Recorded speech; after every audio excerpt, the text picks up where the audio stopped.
I've been seeing a lot of like data center operations managers, and I'm like, how is that? It's just a big server, right? Yeah, but I mean, stuff fails all the time. Like the cooling in this rack goes down, or the chip in that rack is kaput, and then you got to have people come in and replace that, or fix the electrical here, or there's a toilet broken, or the fire system isn't working correctly, or it's you have a multi-billion-dollar investment, and you got to make sure that the stuff, the lights keep working. I don't know how stressful that job is. I'm ready when you are. All right, let's get this popsicle licked.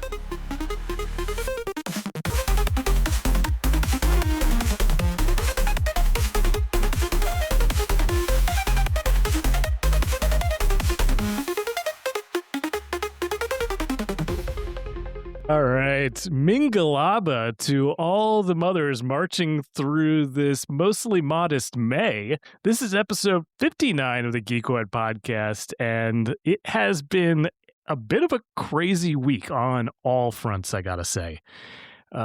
We are recording on Friday, May 8th, so Mother's Day weekend. Mortal Kombat 2 is rolling into theaters, which is very exciting. Still have no plans to see it yet, but you do? I got my tickets. Oh, man. Tomorrow night. Nice.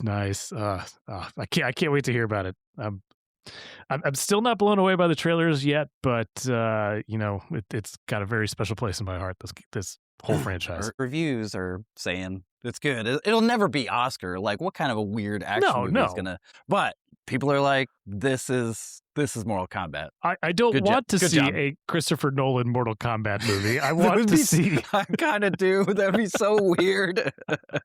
If he ever does a Halo franchise like he's been wanting to, maybe in some universe it could happen. That would be neat. All right, where do we want to start things this week? It's kind of all over the place. We've got Nintendo in the beginning, and then you scroll all the way down, Nintendo at the end. So let's just roll with it. All right. So Star Fox, which was made a guest appearance in the Super Mario Galaxy movie. Apparently, there was a Nintendo Direct this past week, which I watched, and Star Fox is coming to Switch 2. So the prediction was true. Yeah, it was accelerated far beyond what I was expecting. However, it's not like a new entry into the franchise. It's more just like a remaster, which was kind of a disappointment. It looks like a very good remaster, but it's the number one. Matter of fact, it's the best one they've ever done. So this is actually the second remaster. Oh. So it originally came out for N64, and it's been, touted as the best Star Fox. And so then they remastered it for Wii or Wii U. And then now with Switch 2's, hardware and software bumps, it's getting another one with some more cutscenes added. So is it a remake? Is it a remaster? That's, the question we always ask. But yeah, I think it's going to be $50 digital, $60 physical. Are you kidding me? Nope. That seems like absolute highway robbery for a game whose mechanics are freaking ancient, like 20 years old at this point. Like, I was watching the Nintendo Direct and I'm like, yeah, you can do a barrel roll, which is the same thing you could do 20 years ago. And even the placement of the enemies haven't changed. Like, there is and they want to charge full price pretty much. That grinds my gears. A little bit, yeah. I was anticipating maybe it was going to be like $50 and $40 digital, because I'll pay $40 for it, sure. But yeah, 50 and 60, but okay. So the one thing that I think might justify the price was all the interesting kind of co-op functionality, multiplayer. Like, that seemed a lot more polished and a lot more on par with what we would expect for a Switch 2 launch, which is something that really didn't exist as much back in the original and even the first remake or remaster. So I think that might help the selling case, but still. Yeah. When I was watching it, I was thinking of when you and me were playing Mario Kart World, and it was fine. And then we would go explore and get a little lost, and where'd you go, and then figure out a new track. But this made me feel like, with tighter, time limits that we have, that this could be something that's a little bit more fun and probably shorter for us to do, different missions, or they've got a lot of like new challenges and you can adjust it and tweak it and it will advance. So I agree with you. I think the co-op part of this is probably the biggest selling point for this old remake. Yeah, I'm thinking about how I would play it and how you and I would play it. Like, I feel like I would be much more likely to jump into a game of Star Fox than, let's say, Super Mario Kart World Galaxy thing. Yep. Yeah, totally. So, cool. And do barrel rolls and fly through space and whatever. Do a barrel roll. And then, shoot bad guy monkeys and then, go on to do what we got to do. Yeah. But maybe this is just gauging interest, testing the waters for a proper new Switch 2 Star Fox game in the future? Maybe. And something else I was thinking is maybe this is also gauging the water on how much money and development they want to do into the alleged Ocarina of Time remake. That's a good question. Yeah. I'm curious what the budget on a game like this is. Like, where you are not really kind of remastering or redoing the game mechanics, but just kind of putting new graphical, fresh coat of paint, new characters, not new, like updated, refreshed characters and audio. I mean, there's a lot that goes into it, but from a design perspective, there's not a lot. There's not as much QA. It's everything's pretty straightforward. So I'm curious what the budget difference is. Graphically, it looks night and day different from either the original or the first remaster. And I don't know what studio they hired to do this. It's still within their Nintendo line of studios that work for Nintendo. So I don't know how much money they were like, hey, we're going to pay you guys. You've got this much time. Go do it. We will see. But you know what else is also coming out or has come out in the Nintendo front is a price increase for the Switch 2. Within like the last 10 hours or something like that. It was very, very recent. Yeah. Even Nintendo is suffering from the exorbitant prices of RAM. So the price is going from $450 to $500. Is that effective immediately? I was about to check, and then I kind of had to do a few other things before we started. I'm not for sure. I think I'd have to go to the Japanese thing that I sent you. When does this start? Well, just look at Switch 2 right now on Amazon. It's $450. So it hasn't gone into effect yet. Effective Japan, May 25th. Okay. Effective in the United States, Canada, and Europe, September 1st. So we got a ways here if you want to pick one up. Okay. But, I mean, this is exactly one of our very first episodes, why we both bought Switch 2s, because A, the podcast, and B, it was already like written on the walls that this was going to happen. So we pulled the trigger and got it. So I would suggest anyone, if you can, $450 plus tax is still a lot of dough, especially, this year with the economy and everything. But if you can before, at least in the United States, North America, and Europe. Yeah, go cop that. Yeah, go cop it. All right. Where do we want to go next? Just go for it. Whatever. So let's talk Diablo 4. The latest expansion just dropped on April 28th, the Lord of Hatred. So this is the second full expansion to Diablo 4. And something that has been in the kind of the back of people's minds for Diablo is there going to be a secret cow level? And finally, after I think 4 years, the secret cow level has been found. So for those who don't know, all the way back in Diablo 2, there was a way to unlock a secret cow level. You had to find Timmy's fake leg and combine it with another item and transmute it in the Heraldric cube, and it would give you a scroll, and then you could go into the cow level and you could beat up a bunch of cows and get a bunch of juicy loot. And there's a similar version in Diablo 3, and now there is a secret cow level in Diablo 4, and it took people forever to find it. I had given up hope, actually, but it does exist, and people are kind of have mixed feelings about the secret cow level and the rewards that it bestows on those who stumble upon it. Oh, so it's not as juicy as everyone was hoping, or they were like, Jesus Christ, it took us 4 years to figure this out, and this is all we got? Well, I think that's part of it. The other part of it is like what the actual kind of rewards are. There's items that have a special thing called mobility bonuses. On jokes. Yeah. So I don't know exactly how those mechanics work, but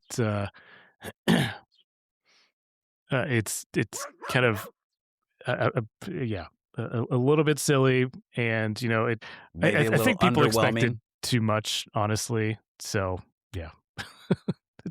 It's good to see that the jokes are still alive, though. I am curious because they also released a new playable character, Warlock, which is very like demon-esque and gives me very WoW vibes, but in the very gory Diablo theme.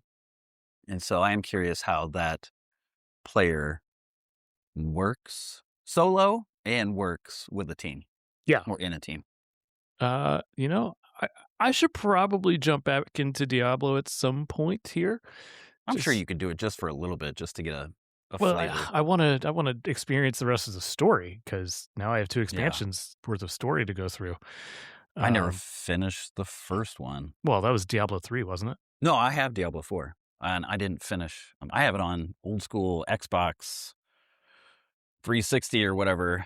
Well, shit. Yeah. Well, we should get together and just start new characters in Diablo 4 and just go through the campaign and wreck shit. Yeah, it's just been gathering dust for 2 years or 3 years or whatever. Well, you'll have to blow it off like an old SNES cartridge. Oh, baby, all spit and everything.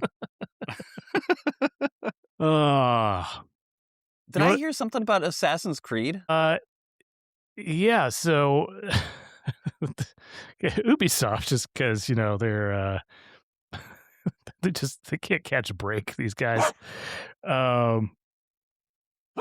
So earlier this week, Kotaku reported on a leak about a well-known Ubisoft insider who claimed that playtests for a long-rumored PvP-style Assassin's Creed title, codenamed Invictus, had been held in late April. And basically, what was it? That it hasn't been received as well as other Assassin's Creed titles. And that he got put on blast, the leaker did. But here's the thing. Assassin's Creed, the official account tried to kind of shut it down and say, this is not cool, blah, blah, blah, blah, blah. And they got ratioed to high heaven. So ratioed means basically the ratio of comments to likes is basically everybody telling Ubisoft to go F themselves. Yeah, pretty much. So whoever's in the PR department over at Ubisoft needs to reevaluate what's going on. Aren't they doing they're remastering Black Flag? Yes. I mean, they got so many sticks in the fire. They're just hoping one of them actually ignites and catches on fire, because they need it to stay alive. But it's... you know what? I think they spent all this money on that pirate game that wasn't Assassin's Creed, and I'm wondering if they're going to remaster Black Flag and use all the stuff that they put into that pirate game. Oh, that's interesting. So that they can try and recoup the cost. That wouldn't be a horrible idea, because Black Flag is still highly regarded as one of the most fun Assassin's Creed, get on the ship and sailing around and blowing stuff up. Like, it was a game within a game. Yeah. And I never played it, and I feel like I've been missing out a little bit. So if Yeah, it same. does get released as a remaster or remake, then I'd probably pick that up, honestly. So, you want to talk Google Hitman? Hitman. Yeah, do Yeah, it. you want to do Hitman? So it was just announced that Mood Publishing, they've done other video game to board game adaptations like oh my god, I just forgot all of them. Well, so that's cool. So look them up. Mood, MUMOOD Publishing. But they just got the rights from IO or its partnership with them to do a Hitman board game. And it looks jank until I started watching the person go through the mechanisms, and not so jank.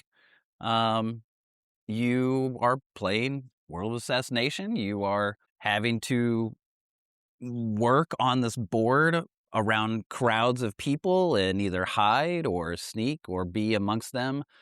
Um, Interesting mechanism of how you get clothes by there are little colored discs that the standees pop into.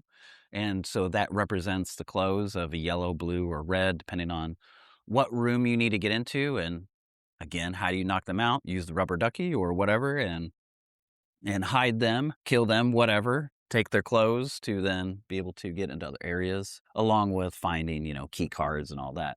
However, this is a 1 to 4 player game, and it's it's not cooperative. I thought it was, which I thought, well, that'd be interesting. But no, it's competitive. So you can do kind of skeevy things like if you see player 2 is trying to knock somebody out, you can draw that character's attention away from where player 2 wanted to knock them out and do whatever so that you finish before they do. I was like, Interesting. that's shitty in all the right ways. Well, yeah, that sounds very on brand for this kind of game. So Yeah. So okay. it is on not Kickstarter, it is on GameFound. As of this recording, Friday, May 8th. It's got 19 more days to go. So I did share the link with Erik so he can put that in description, or just put in Hitman board game GameFound, Yeah, and should you'll be pretty find easy it. to find, but It's very easy. we will definitely add it to the show notes. Yeah. Back to video games. Something dropped in the last couple days. I believe this came out during Sony's quarterly earnings report, that they have basically logged a $560 million loss tied to Bungie. So what that means isn't that they lost money, but they're marking down the valuation of Bungie as a whole. So they acquired Bungie, the company, I believe, for 2 point something billion dollars back Good in the Lord. day, which is absolutely monster bucks for a independent game studio. But you got to consider they are one of the best makers of FPS games. And basically now they're saying the value of Bungie as a studio is not that high. So they're basically reducing the kind of the valuation that they have internally. So this will help them with basically taxes going forward. Well, hopefully that doesn't affect Bungie and with They've said it's Marathon. not changing the commitment levels that they have to Bungie. It's also been said that Marathon has a multi-year kind of narrative story arc driven development. So interesting stuff. Season 1 is quickly approaching the end. It's been a fun jaunt. I've been playing. I'm almost level 100, which is pretty. It's not insignificant. I know some people are like some streamers and people who play nonstop are level 400. Good Lord. Yeah, but I'm far from unlocking all the different things. But it's been interesting. The end game, and I had never really thought about this prior because I've never really played an extraction shooter, but the end game is very weird. So Well, the theme is kind of weird. that's Especially fair. like the corporations or the factions or whatever you want to call them are like borderline Diablo in a sci-fi world creepy. Yeah. So when you think about an extraction shooter or shooters in general, like look at Destiny 2, which has run for I think 20 seasons now, pretty incredible, or 20 expansions. And you have these raids, and that's you complete the raid to get the very best loot in the game, if you will, and you get some really high-end consumables or crafting ingredients, and all that leads to your end game loot. But with an extraction shooter, you get this end game loot, and for most players, you're going to lose it the very next time you take it into a match. So, psychologically, I'm grinding to get this loot that I will most likely lose in the very near future because. Oh my gosh, that's horrible. Yeah. So you're like, why am I grinding to get this loot? So I'm kind of. It's a bit of a philosophical crisis, if you will, on what form does the end game of an extraction shooter, an extraction game, take? And I think it's something that has yet to be figured out and yet to be perfected. And I think it's kind of, I think, really fun that we have new game types that we haven't figured out all the ingredients. And that to me is just like there's still territory to be explored and to be conquered. And game development does not reach the end all be all. Yeah. That's cool. That's cool to think of that. And that's nice to hear too. So I'm pumped to see what they do over the next few seasons, over even the next few years. There's plenty of room to experiment, and the core gameplay loop is just a ton of fun. I will admit I was playing a little bit this morning because I'm on my 1 week paternity leave. Oh yeah, I had a baby. Oh yeah, we can maybe talk about that later. Mama made a baby.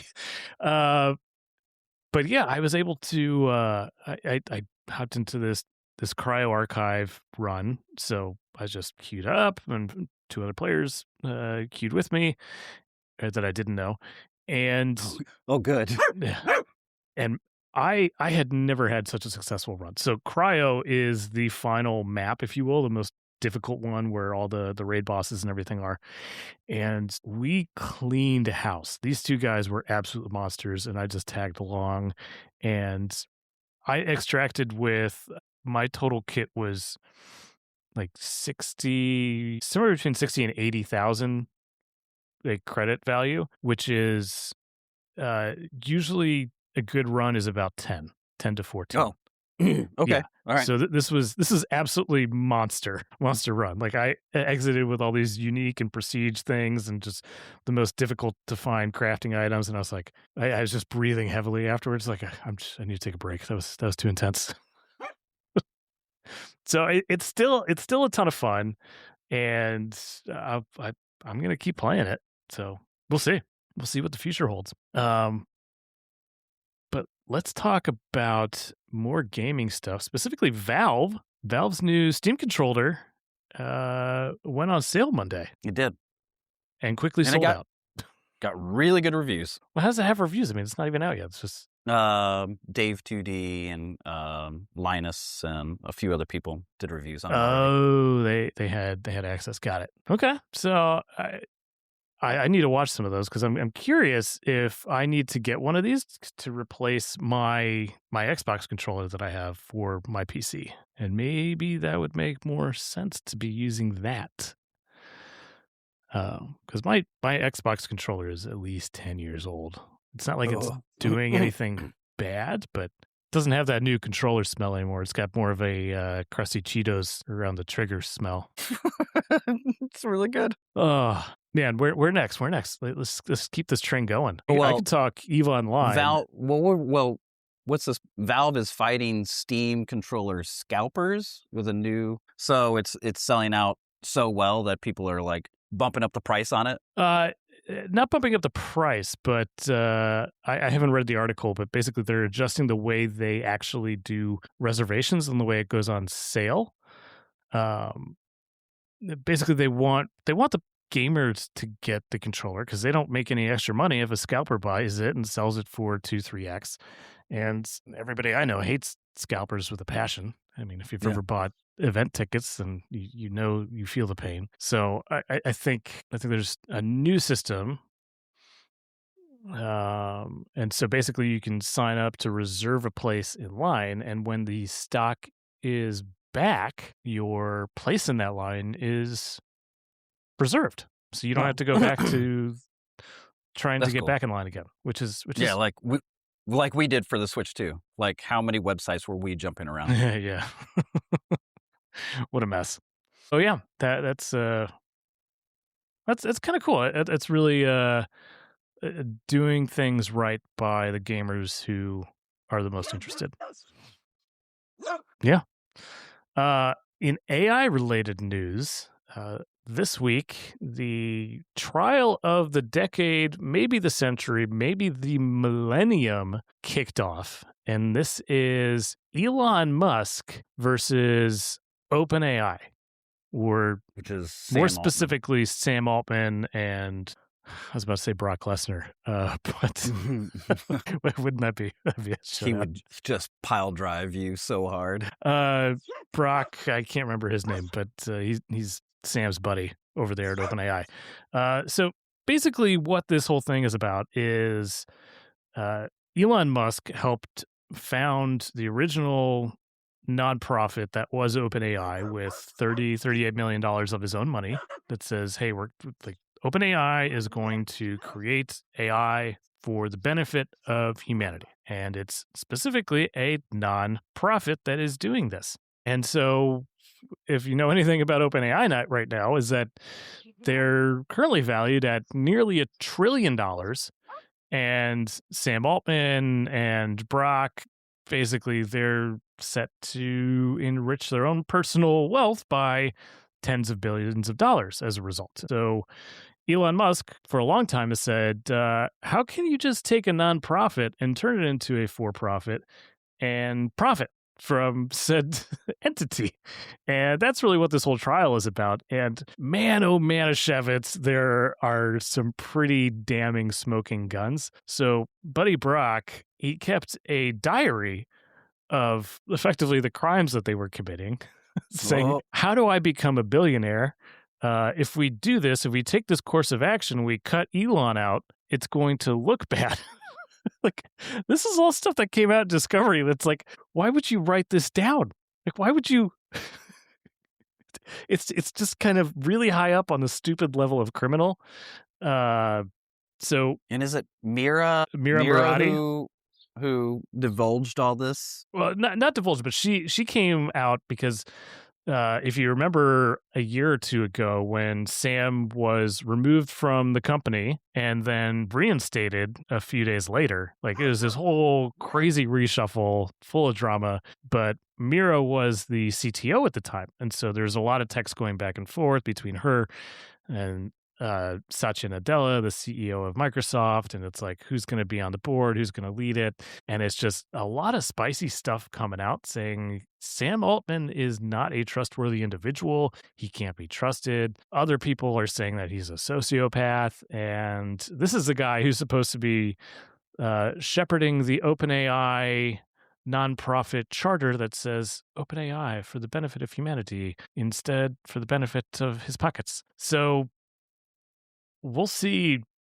where this goes. It's really wild. You just dig into the details and listen to the depositions and to the testimony, and it's crazy. Like these are easily the best lawyers in the world, at least based on the their hourly rate. Because there's billions, if not trillions of dollars at stake here. Well, it's funny too that I guess as this is getting brought up, other people are looking at other tech AI people, Bezos and Mr. Facebook, Mark Zuckerberg. Yeah, and more just not only gross, but like weird gross is just starting to like trickle out. and then the next thing that they ask is like, these are the people that are investing billions of dollars almost every day into something that is going to control our lives. And so it's really like creeping people out. Yeah. I think but then Facebook even, they got sued and it won because, which it makes sense if you say it out loud, but still creepy. There's a reason why there's a spike in anxiety and like hyper disorder from people of all ages when you then look at algorithms for TikTok and Reels and YouTube Shorts and this like constant 30-second whatever that then you try to leave that program or that system and then do the real world. And the real world doesn't function that fast. When you but go and try and touch grass. Yeah, and you need to. But so then when you're trying to talk to somebody, you're anxious and like scatterbrained. Yeah, it totally messes up the whole dopamine reward system for how you operate in the meat world. And so the suit won because, come to find out, the algorithm was purposely not trying to cause anxiety, but like, yes, constantly keep you in to an extent that was damaging. Yeah, anxiety is a byproduct of the addictive nature of the platform, and compounded with all sorts of other issues that these people who are bringing the case were experiencing at home. I mean, it's not to say that they suffered this psychological distress because of Facebook or because of Instagram, but it was a conflating issue that made a lot of the kind of factors worse. And I guess the part where they were found liable is that their own research had shown that it had this effect, but they took no steps to warn the public or kind of mitigate some of the impacts of it. So we'll see if any of this turns into a wider class action lawsuit for, I mean, at this point, all of America, half the world. Well, I know what does that look like? Europe's heavily looking into it, and I know it was either Australia or New Zealand already have made laws due to research that came to their attention years before, I guess, we're now doing it, of like limiting, hey, it needs to be at least this age or whatever before you start just like sucking the life out of them. Before you start harvesting their neurons for your capital enrichment. Yeah, like you said, there's a lot of laws being passed in all sorts of different jurisdictions all over the world. And part of that is, oh, you can't access Facebook or Instagram until you're 13 or 16. And there's a lot of different opinions that I've been hearing going around. Like a lot of people are saying, oh, it should be in the hands of the parents. And then there's all these lawmakers saying, oh, we need to have age gating for all sorts of different things. That is such a slippery slope. And how you implement it, like, do you do it on a software level? Do you do it on a hardware level? Who has the keys to that kingdom?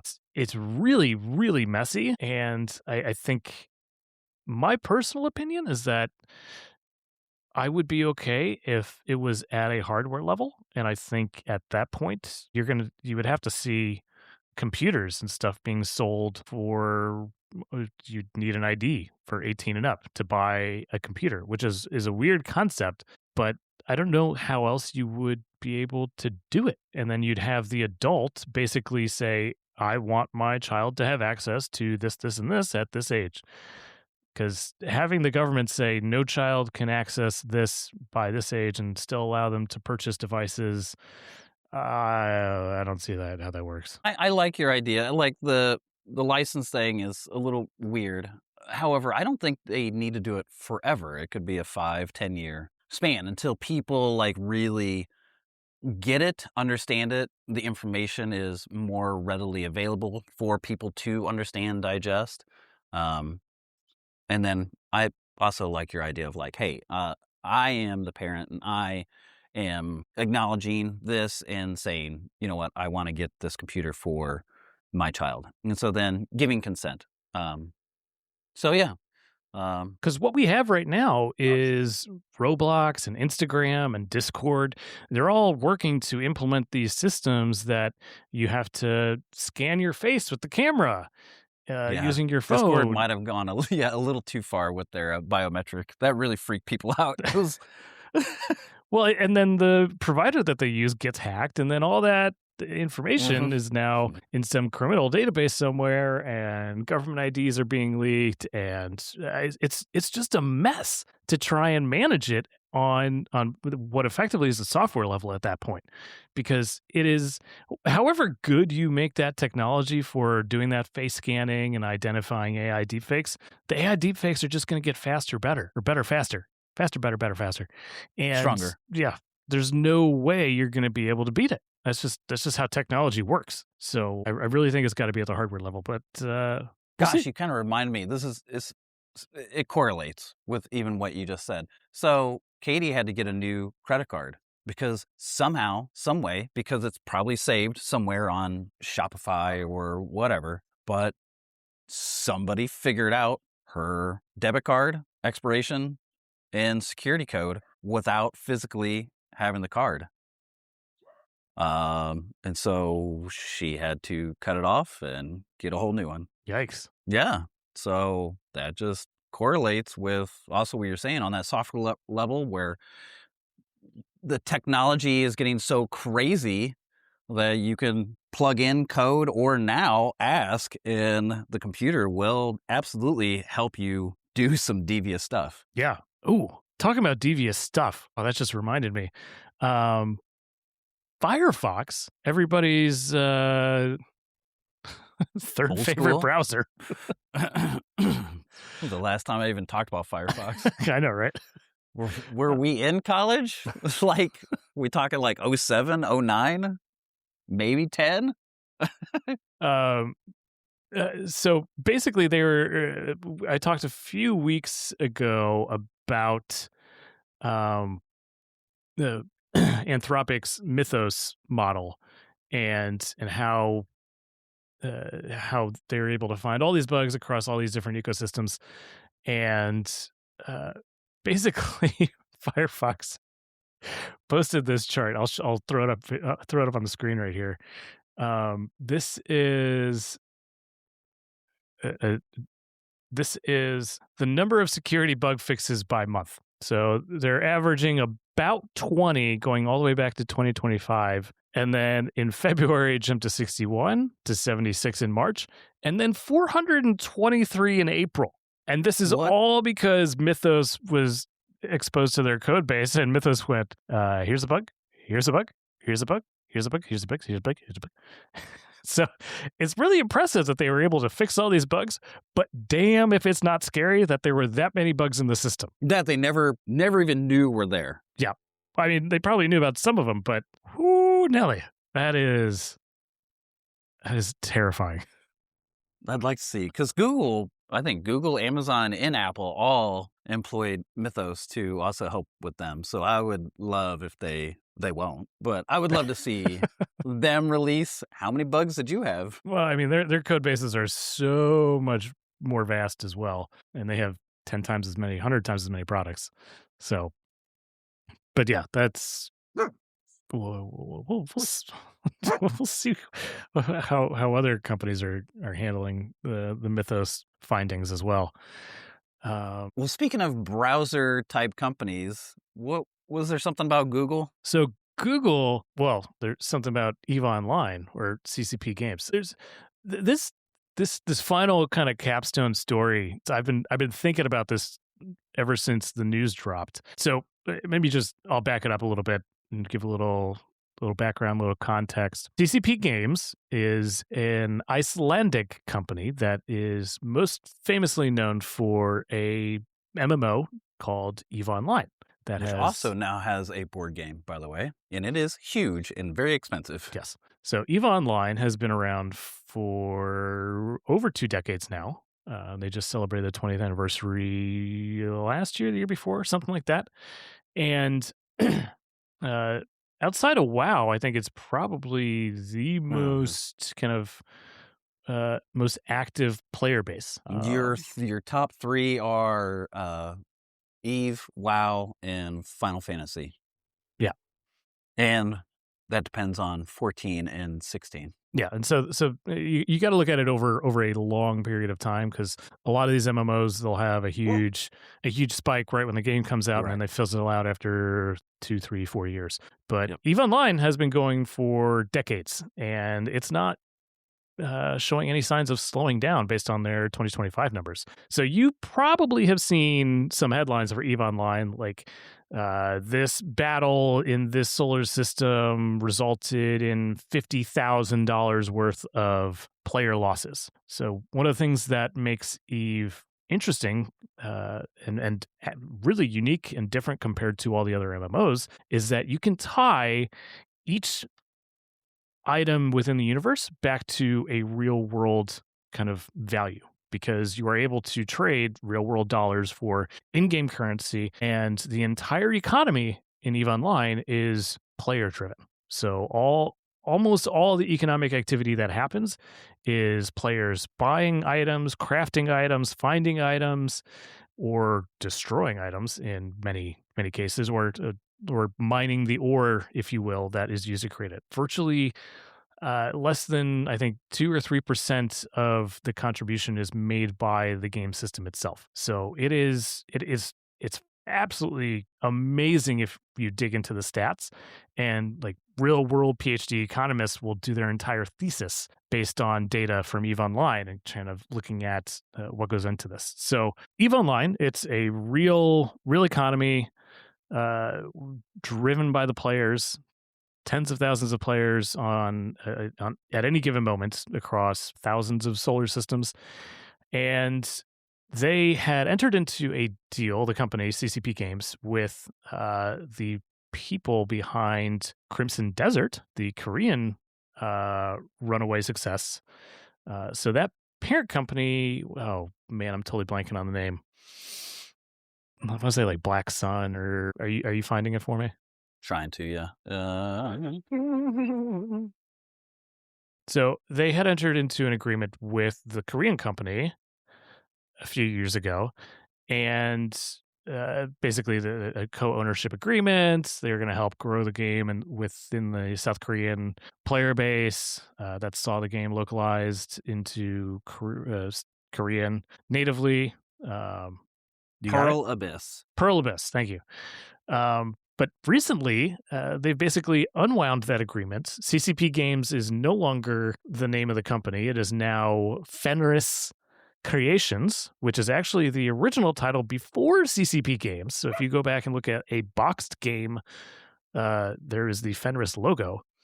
And what I find to be the most interesting part of all this is that Google DeepMind has partnered with them. And people might scratch their heads initially and go, "Huh?" But you think about the research that Google DeepMind has been doing, how they've been kind of exploring chess, and then finally with the game Go, and they're developing AlphaGo, which then became the best Go player in the world. And then you look at complex systems, and EVE Online, because it is entirely driven by players in terms of the economy and the strategies and everything, it is the most kind of rich test bed for any type of AI solution to really kind of test its muster, if you will. Like, it's weird and so interesting, fascinating. It's weird. Yeah. So they've said that right out of the gate, Google DeepMind is not going to be operating in Tranquility, which is the live server that all the players access. Instead, they're going to be operating in kind of closed off sandbox systems that maybe mirror the EVE Online environment. But basically, there is so much rich data that Google DeepMind can run their systems against and basically see how these agentic workflows and these agents operate in a massive universe. Not something that's like, oh, go update this Google Doc. It's like, no, there are thousands of star systems and so much more data that can be condensed down into your tiny ass little context window. It's like, you really have to think differently about how an agent operates in such a massive system. And so I think this is really the beginning of what we might see as kind of like a test bed for AGI, or kind of like artificial general intelligence, a system that can reason across multiple environments, across multiple kind of problem spaces. And so that's just the beginning of it. The other part, too, that I'm excited about is uh, they have been experimenting with really rich AI kind of juiced or powered entities or enemies. So a lot of the enemies or NPCs that you fight within EVE Online, they're pretty basic. Their behaviors are uh, I wouldn't say stupid, but they're very predictable. It's like when you go on a raid with a bunch of players, you know which enemies to take out first. You know uh, how different types of enemies are going to act, which kind of players or ships they'll target and aggro first. But been experimenting with some AI systems where it's they've seen some really interesting and weird behaviors, and then you start to give the AI access to build their own new stations and their ability to create new kind of access points to unlock economic value within the system. And then we start to getting into really, really cool emergent gameplay situations that honestly just haven't been possible before in gaming. So we talked really briefly about extraction shooters and the way the end game still has yet to be developed. It's like that is a new frontier for gaming. And now we have really high powered AI systems kind of building within a player driven ecosystem. And then that's going to result in all sorts of new emergent gameplay as well. And I- I'm so pumped for what the future holds, but also this kind of partnership is just going to be so beneficial for now Fenris Creations and Google DeepMind, I think. What questions My you got? Because one I just dropped like a ton on you. really the last part, because that was a lot of information, and so it'll be neat to see, because it's more like research. They're gonna discover things that maybe will help, whatever.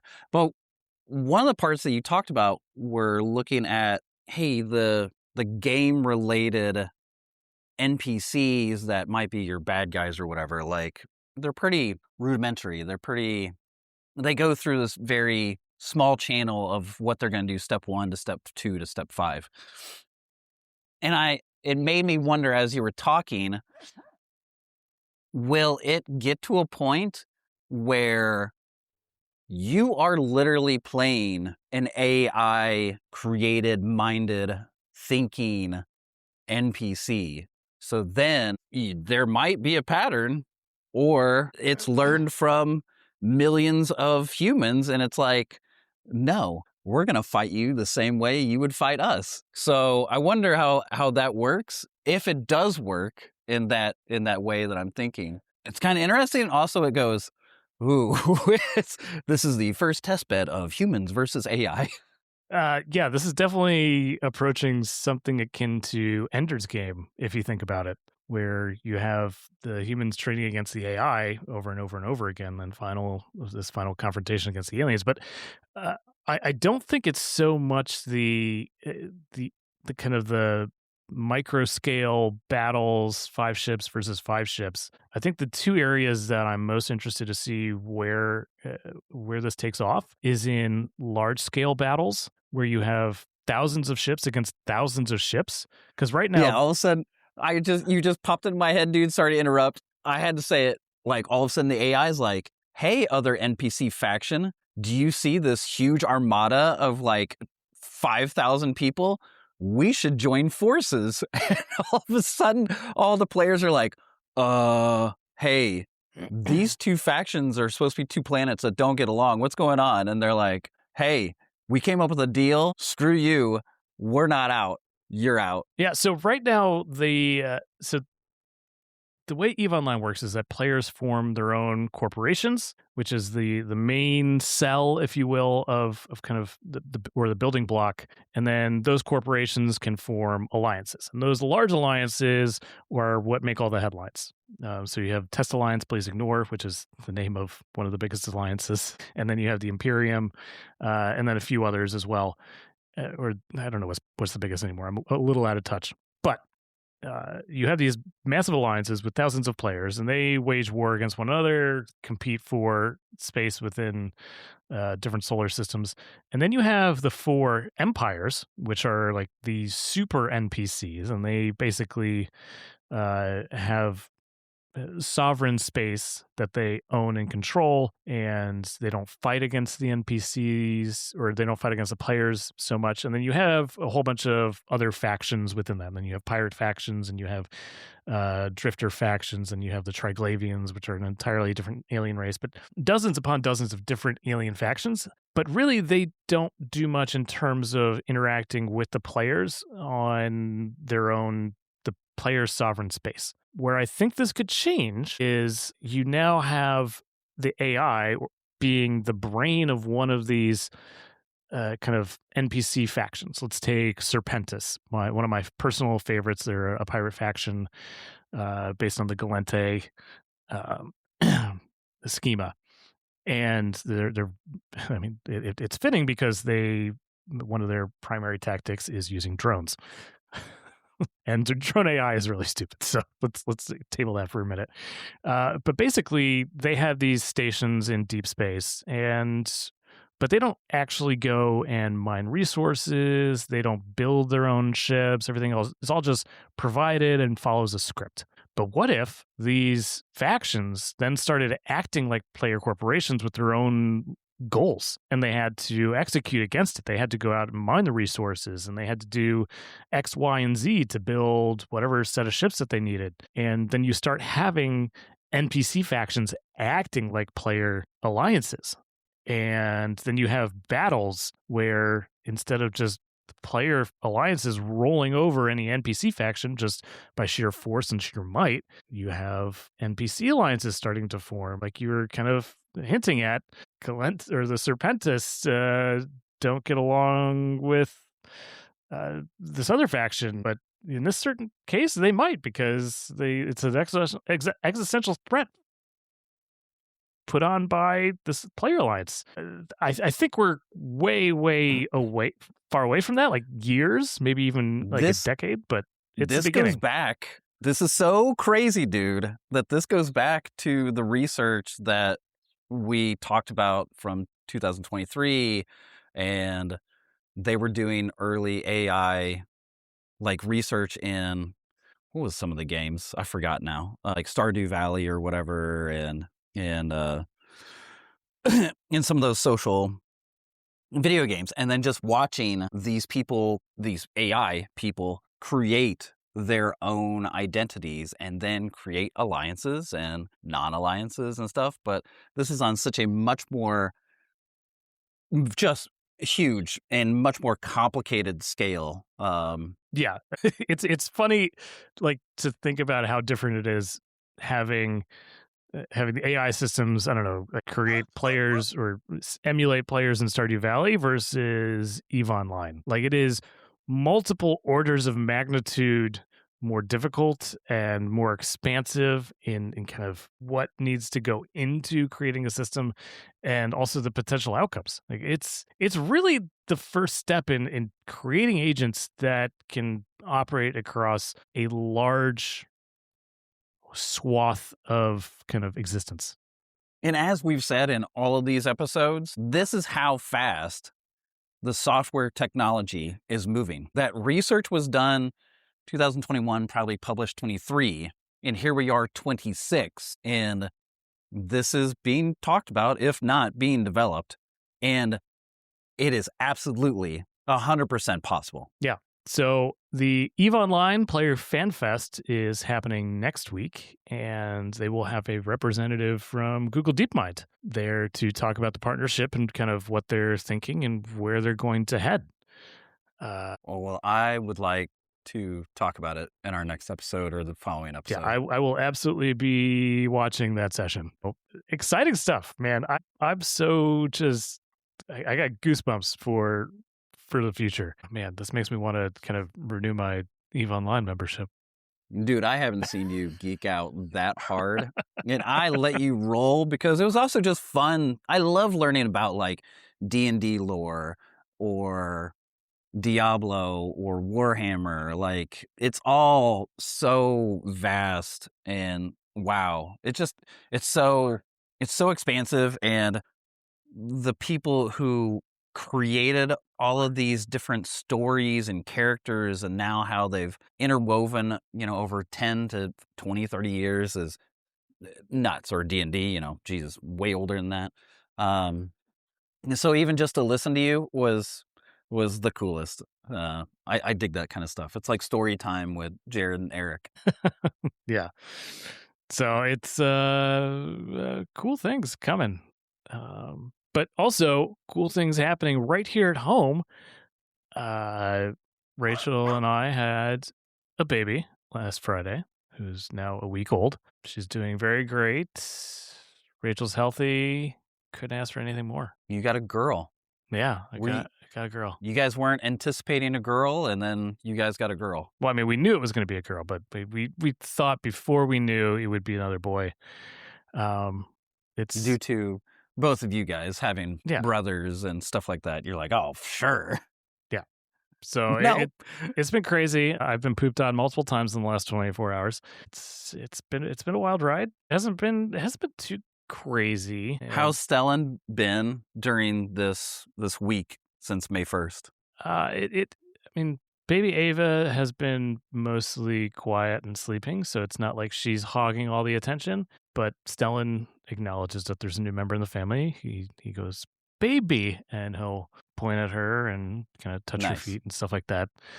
Nice. So it's been generally positive so far, which is good. I love it. I mean, it's only a matter of months and years before they start squabbling and fighting all the time. Yeah. But you know what's not cool?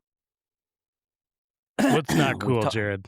We talk about all this RAM stuff and these tariffs, and there's been one company that hasn't done any price hikes, and so far they're not, but it's getting a little harder for them, and that is our favorite, Apple. So they just announced immediately that the Mac Mini base configuration of 256 gig is no longer available, period. They announced it and they killed it like immediately. And so now it was $600 base, 16 gig, 256 RAM, and then education was $500. So now, because usually they do $200 upgrades on RAM configuration. So now your base is $800 at 512 with 16 gig. So, and that's which SSD. I'm not surprised.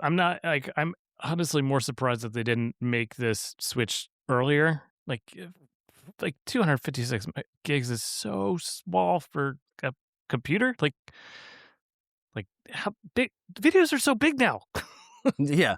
And their big part is their M series chips. So in the Mac Mini, your base chip is a bin chip. And if anybody doesn't know what a bin chip is like they do a big circular die of like 100 to 200 chips that are all built together, and then they separate them. And some will have defects, like there'll be a CPU core that just didn't get fully fleshed out, or a GPU core. And so then within that pile, they've been keeping a consistent binned chip set, probably because they saw the future, because they know people in administrations and other corporations that are already talking the future before we hear about it. And so they built the Mac Mini and the illustrious Mac Neo off of those M series and A series binned chips. That's why we haven't seen price hikes or anything crazy from Apple. They saw it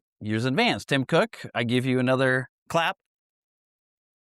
How you do it, dude. Hope you taught Turnus, and thank God you're sticking around, because you have some foresight, bro. But with this, the other reason this is happening is because the Mac Mini has been just this powerhouse for personal local servers. It's this beautiful little puck that runs just crazy AI and local stuff at your house. And the Mac Neo has just, like we all saw it was going to be, just gangbusters. And in his earnings call, he told him, he was like, we think looking forward, the Mac Mini and Mac Studio may take several months to reach supply-demand balance. If you look forward to June, the majority of our supply constraints will be on several Mac models. The AI-driven RAM shortage is affecting suppliers across the globe. And with now these bin chips getting just pumped out of the warehouses, they're like, oh no, this is too good, too fast. So yeah, is this the upcoming future that we might see price hikes from Apple? Maybe. Or what they're trying to do is then limit, if we raise the price, so it's still the bin chip, but we raise the price $200 to its 512 now base configuration. Allegedly, they're looking at the Neo and dropping the 256 to the 512, which also does give you the Touch ID, to try to mitigate buyers. I don't think it's going to help, honestly, Probably but they're trying. So it'll be interesting. We are just a month away from the WWDC, which will probably see some new Mac Mini and Mac Studio announcements. I'm hoping. That will help. So then they'll be dealing with bin M5 chips. Right. And we might see the Mac Neo 2 sooner due to this shortage, which would be interesting because that chip will give you 12 gig RAM instead of 8 gig RAM. So we shall see. Also happening before that is Google's I/O event. So that's their big annual developer conference. And that is set to take place the week after next. So about a week and a half from now. And there's a lot of rumblings. People have been basically poo-pooing Gemini and Google, saying, their coding model isn't nearly as good as Codex's GPT 5.5 or Anthropic's Opus 4.6 or 4.7. Dude, it might not be, but because Gemini is so integrated now into Google, I use it all the time. I mean, I was even using it here, like, hey, I need you to give me, what's the company in the name? That's normally what I'd use Google, but now AI in Gemini gives me a more fleshed out answer to it. It was great.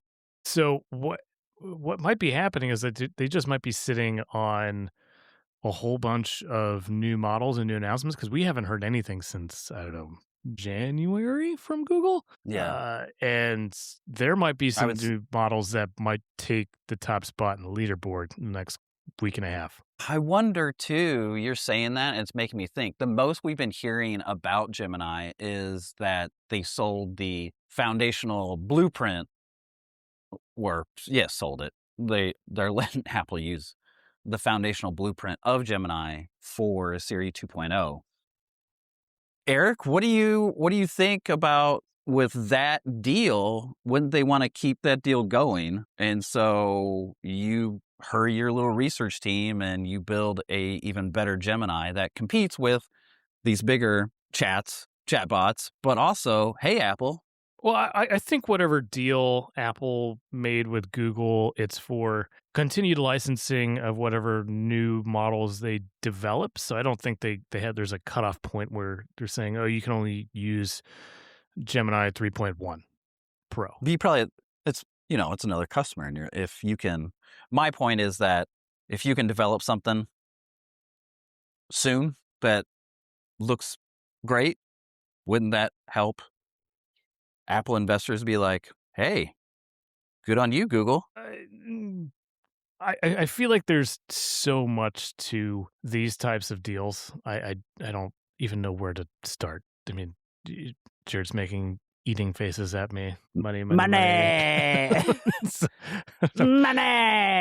I'm sure there's certain levers that both Google and Apple can pull to increase and decrease the flow of money from one entity to another.